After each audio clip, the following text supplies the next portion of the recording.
Hi everyone, so I'm so excited to react to this video of Voddie Baucham, or Baucham, hopefully I'm pronouncing his name right, and Ben Shapiro.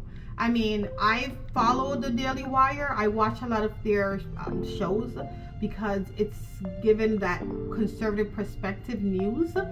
And I listen to Voddie Baucham, although he may not follow the same doctrine that I do. But I listen to him because I believe he's very wise, and I like the way he explained some particular stories in the Bible. So I like when I'm able to be entertained by two men who they may not have the same 100% view that I have, but I really want to hear their perspective on social issues that we are dealing with right now. All right, let's get into this. You know, of course, you know, we're for that. Marriage equality. Well, am I for marriage inequality? And when you have weak and faulty worldviews, and then seductive language, and then you have leaders with unclear voices, you end up in the mess that we're in. Raised by a Buddhist single mom in Los Angeles, Dr. Voddie Baucham came of age during the height of Malcolm X and felt a pull toward the growing black nationalist movement. However, a conversion to Christianity in college completely reshaped his worldview. Voddie is a skeptic who came to Christ, an outsider who speaks the language of outsiders. He is a man worthy of respect. Voddie is a former pastor, author, and educator, currently serving as Dean of the School of Divinity at African Christian University in Lusaka, Zambia, a university that seeks to transform Africa through biblically based education. Whether teaching on the history of the Bible or marriage and family, he aims to help ordinary people understand the significance of seeing the world through a biblical lens. Anyone who's heard him preach knows his conviction of word and spirit. He's unafraid to challenge the current social justice movement, continuously demonstrates the Bible's enduring relevance without trying to reshape God in man's image. On this Sunday special, I sit down with Voddie to discuss his unusual path to faith, biblical masculinity, and the woke pastors who have infiltrated Christian churches around the world. Plus, he explains how he came to find his true calling, to live and teach in Africa. Hey, and welcome. This is the Ben Shapiro Show. We are so excited to welcome Voddie Baucham to the show. Voddie, thanks so much for stopping by. Really appreciate it. Absolutely. It's my pleasure, man. So let's just jump right in. Okay. One of your big sort of causes is... His introduction was very impressive. I really appreciate that he really focused on society when he is also spreading the word of God, because we have to break through the culture. We really have to have some type of effect on the culture before we could be able to tell the gospel could be spread. When we look at the life of Jesus, we saw that he went to the taxers.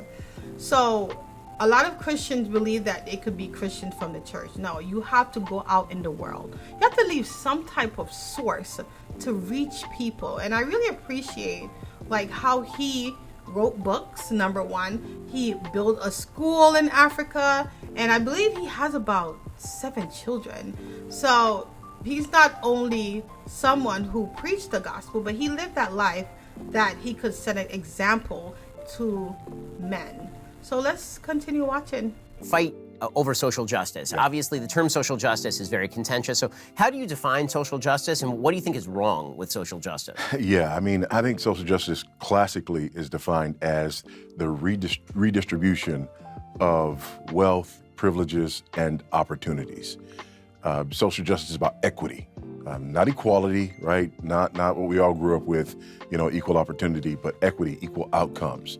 So it's redistribution with a view toward achieving equal outcomes for various specified groups.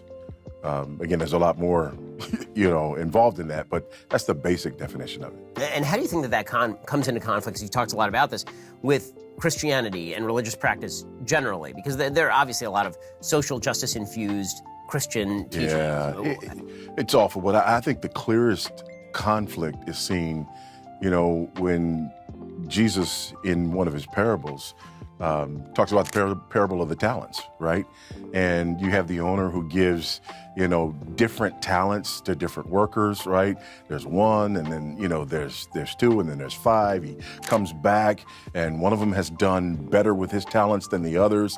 And he doesn't take from the one who did poorly, or take from the one who did well and give to the one who did poorly. He actually takes away from the one who did poorly and gives it to the one who does well.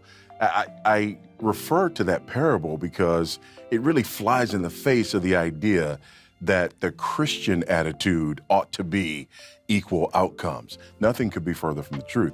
The Christian attitude is justice writ large, right?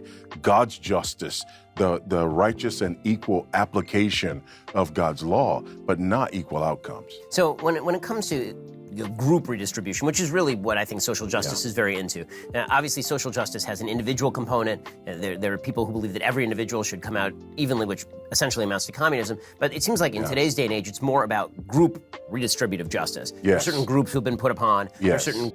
So I totally understand what he's saying. He's basically saying that as Christian, we cannot believe that everyone's going to have the same outcome. He gave the parable of the talents, right? When God gave these individual talents, the person that had one talent went and buried it. But the person that had many talents went and they basically invested their talent to have more. He didn't just take away the talent that the person that had more talent to give it to one that has one. No, he said, no, that wasn't a good idea. So it's the same thing when it comes to reparation. We can't, and equity is not equality. When it comes to reparation, and they're saying that it's all about equity. No, it's not. Because if we really want to improve the African American community, we will encourage them to get married before having children. If we want to work and improve the African American community, what we should do is we should really evaluate the household. We should really encourage African Americans to get married before having children and try to stay married and become Christians, right? Yeah, fear God. That's what we should tell people, to fear God. Statistics shows that people who have some type of morality, who fear something higher than them, end up being better people in society. All right, let's continue watching. More systemic power. Yes. So how do you reconcile the reality, which is that certain groups have been put upon and certain groups have discriminated against those groups, with solution making that doesn't violate the precepts of individual justice? I think for most of us, we would say, show me the injustice and I will gird up with you and we'll go deal with it. So, but what people are doing is they're not saying, no, there's this law over here. And this group of people is being put upon by this law over here. Because you and I would both, right, say, let's go. No. They're saying there's disparity in outcomes. And that in and of itself is the injustice. And so now we're fighting ghosts, right? Because there could be myriad reasons that we have those kinds of disparities, and not all of them are things that we need to do something about, right? I mean, Austrians make great violins, right? I mean, that just, thank God for that, right? We don't just say, hey, you guys, stop making so many violins and we're gonna make, no, we just say, hey, they're good at that. Most people are not as good at that as they are. Praise God for that. Let's go get violins from them. But this idea that somehow any kind of disparity among groups is, just sort of a de facto injustice, that's hugely problematic. And how do you think that that's impacted particularly? He's absolutely right. Like, we can't expect everyone to have the same outcome. Then we're not going to be unique, right? Society to have different social class. Society to have different people on a different path. Or when it comes to finance, we can't have everyone rich. We can't have everyone poor. It has to be a balance, and that's where Baucham is going. Mr. Pastor Baucham is going. He's basically saying that. Giving an example. He's given an example with Australia, how they create good violins, right? If everywhere creates good violin, there's not going to be unique about them. So it's important as society that we have a balance of different people, different social class. Black Americans. So this has obviously come up in the context of multiple groups, but most prominently in the United States, the issue that the Biden administration has taken up is the idea that Black Americans have been left behind by the system, and now we have to have systems that are put in place to redress this. You see, on a more specific level, in California, in Illinois, there are places that are actively talking now about, for example, slavery reparations to make up for the injustices of the past. How do you deal with that? Yeah, I mean, there's a couple of things. Number one, if there are individuals who've been put upon, if there's been injustice, then there should be legal redress for that injustice. However, my family, I have this nice, wholesome German name, right? My family were slaves. My family's been in America since, as far as I can tell, around the early to mid 1700s. So if we were talking about, at the end of slavery, saying and doing something at the end of slavery for those members of my family who experienced that, then I'm all with you. But talking about that now, I think it's inappropriate for a number of reasons. Number one, because how do we determine, who? It'd be nice, really, but how can we determine who really deserve it? How can we determine which of our ancestors were slaves for us to get money? And why should other people who might be doing worse than me pay with their taxpayer, pay for me, right? Because my ancestors might have went through slavery. There's no way of doing this, and I really believe it's the Democrat Party trying to use this as a way to get vote or to buy votes. I truly don't believe that this is gonna ever happen. They're just running their mouth. They're just making false hope, and this is what they do on a daily basis just to get vote. But yes, he does make a lot of valuable points. Some of the disparities. For example, when you have almost 75% of Black children born out of wedlock, and we know that regardless of a person's ethnicity, there are consequences to that. There are consequences in terms of incarceration, in terms of dropout rates, in terms of drugs, alcohol. I don't know why they won't ever address the foundation of the problem. The problem is that we broke up the family. That's the problem. It's proven statistically that people who brought up with both parents, they end up being more successful, and this is what we need to focus on. Reparation is just putting a band-aid on a wound that is spreading, that is getting from bad to worse. We need to hit the foundation. The foundation is single parent household. We need to eliminate that.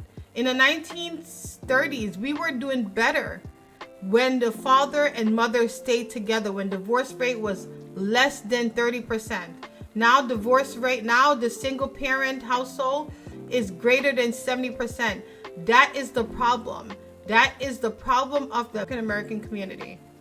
And all these sorts of things. Well, if we know that those things are there, my big problem with the social justice crowd is if everything goes back to social justice, then there are some things that ought to be addressed that don't get addressed because we blame the wrong cause. So how do you think that message has been received? I've seen it received in a couple of different ways in the United States, obviously. One is that people feel actually empowered by that message because it suggests that they actually have more in their hands than they thought they did. It's not sort of shadowy, nefarious forces that are out to get them. Most of these decisions are actually things that you can do in your own personal life. There's no shadowy historic force that's forcing you to impregnate a girl and take off. Right. That is a decision that you actually have to make yourself, and a decision that conversely you can avoid making. So some people seem energized by that. Other people seem enervated by that. Yeah. They almost seem empowered by the message that society is discriminating against them. It gives them a sense of purpose. It gives them something to direct their opposition to. How do you think that the message is?